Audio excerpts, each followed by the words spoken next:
In part one of this discussion, we said the cure for toxic masculinity begins with a recalibration to what manhood was originally intended to be.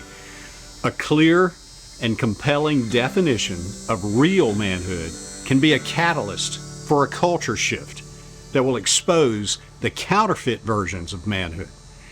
But keep in mind, this isn't a quick fix, but identifying the right target and implementing these timeless principles will begin to produce a significant and measurable difference. Authentic manhood is multi-dimensional and balanced. In 33 the Series, Volume 1, A Man and His Design, we offer a composite, a portrait of the total package.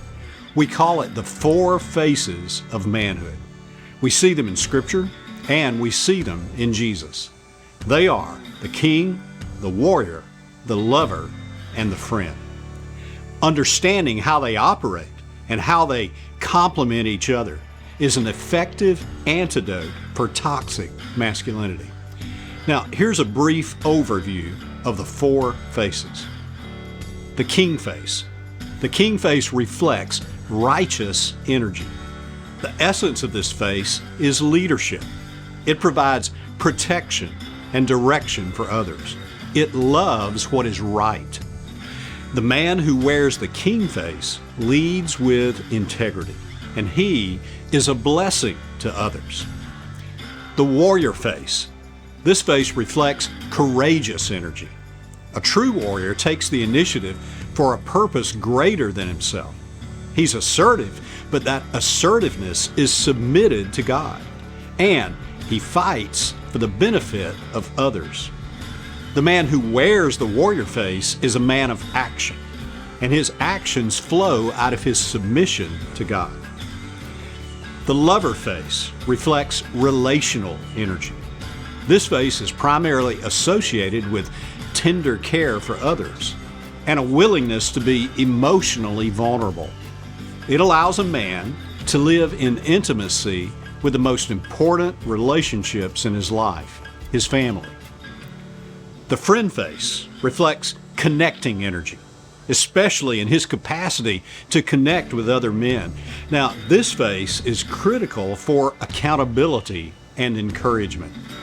The man who wears the friend face pursues character-shaping friendships. Now, the thing is, each of these faces can get twisted and morph into these ugly caricatures, kind of like the distorted images in a carnival funhouse mirror. These caricatures are the faces of toxic masculinity. Here's what that looks like. When a man's king face is skewed too far to the right, well, he can turn into a tyrant, a bully, or a dictator. He becomes self-righteous and argumentative. His power is perverted, and his influence is corrupted. If you skew him too far to the left, well, he becomes a compromiser, losing his integrity and his character. If the warrior face is skewed too far to the right, then you get a destroyer. You get a guy who's abusive and harsh.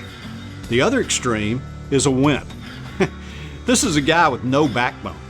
He's quick to tap out and surrender. He's more concerned about his comfort than being courageous. When the lover face is pushed too far to the right, you get an overly sensitive guy who still needs a pacifier. He's still a little boy looking for someone to take care of him. Too far to the left, and you get the typical disconnected, detached, isolated man who's all in his head and rarely, if ever, genuinely present. When the friend face is skewed too far to the right, you become a leech. You have a lot of needs, but you rarely contribute to others.